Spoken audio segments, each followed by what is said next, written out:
ইতিমধ্যেই আপনারা প্রত্যেকেই জেনে গেছেন যে ফলতার যে নির্বাচন ছিল সেই নির্বাচনের ফলাফল কি হয়েছে। হ্যাঁ, সেখানে কার্যত গেরুয়া ঝড়।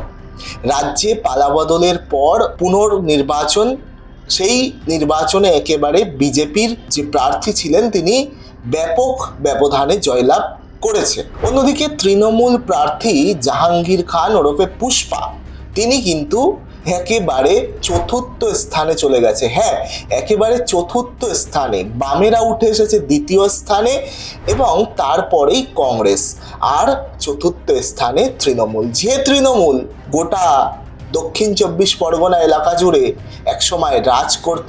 দক্ষিণ চব্বিশ পরগনা এলাকায় একেবারে একটি আসন বাদে বাকি সমস্ত আসনে জয় পেত।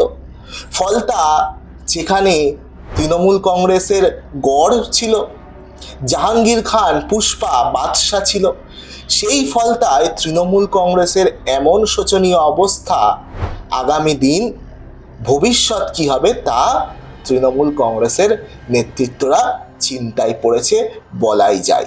হ্যাঁ, যদিও এই তৃণমূল কংগ্রেস প্রার্থী জাহাঙ্গীর খান ওরফে পুষ্পা, তিনি ভোটের প্রচারের শেষ দিনে নিজে থেকেই এই নির্বাচনে না লড়ার ঘোষণা দিয়েছিলেন, কিন্তু তিনি যেহেতু একেবারে শেষ মুহূর্তে এই কথা বলেছিলেন যে তিনি আর নির্বাচনে লড়বেন না, ফলতাকে সোনার ফলতা গড়ার জন্য তিনি এই সিদ্ধান্ত নিয়েছেন, তিনি তার ব্যক্তিগত সিদ্ধান্ত এই বলেছিলেন, সেটা অনেকটা লেটে।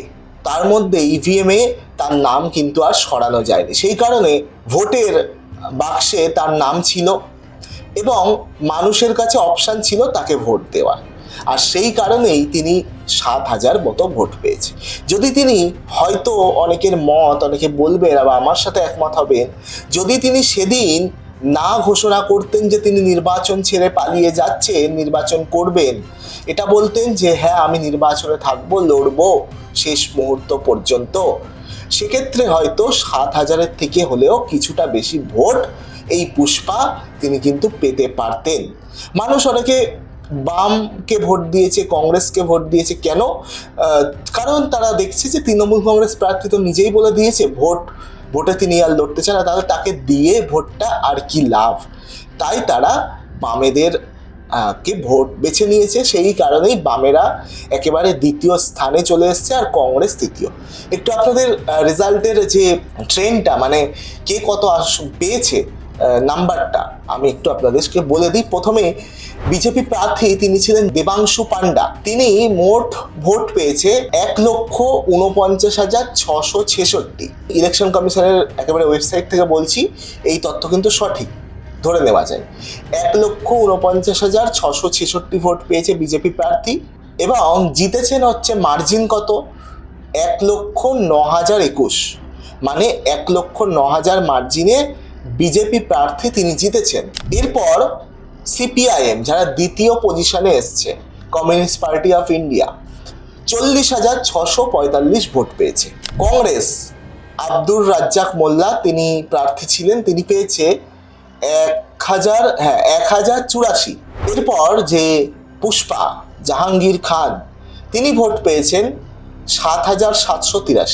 বিজেপি প্রার্থীর থেকে প্রায় অনেকটা কম, মানে 1 লক্ষেরও বেশি কম, মানে 1,41,000 বা 42,000 এরকম একটা কম মার্জিনে ভোট পেয়েছে। আরও দুজন প্রার্থী ছিলেন, এছাড়া নোটা ছিলেন, আরও দুজনের মধ্যে চন্দ্রকান্ত রয় যিনি ইন্ডিপেন্ডেন্ট ছিলেন, ইনি 983 ভোট পেয়েছে। দীপ হাতি ইন্ডিপেন্ডেন্ট ছিলেন, 247 ভোট পেয়েছে। আর হচ্ছে নোটাও বেশ ভালো ভোট পেয়েছে, 784। এক কথায় বলতে গেলে এই ফলতা বিধানসভা কেন্দ্র, যেটি তৃণমূল নিজেদের গড় বলে ভাবত, যেখানে পুষ্পা রাজ চলতো, তিনি নিজেই বলেছেন তিনি পুষ্পা, তিনি কখনো ঝুঁকবেন না, কিন্তু অবশেষে তিনি ঝুঁকেছেন। আর সেখানে সেই বিধানসভা ক্ষেত্র কিন্তু কার্যত বিজেপির দখলে চলে গেল। আগামী দিন তৃণমূল কংগ্রেসের কি ভবিষ্যৎ হবে?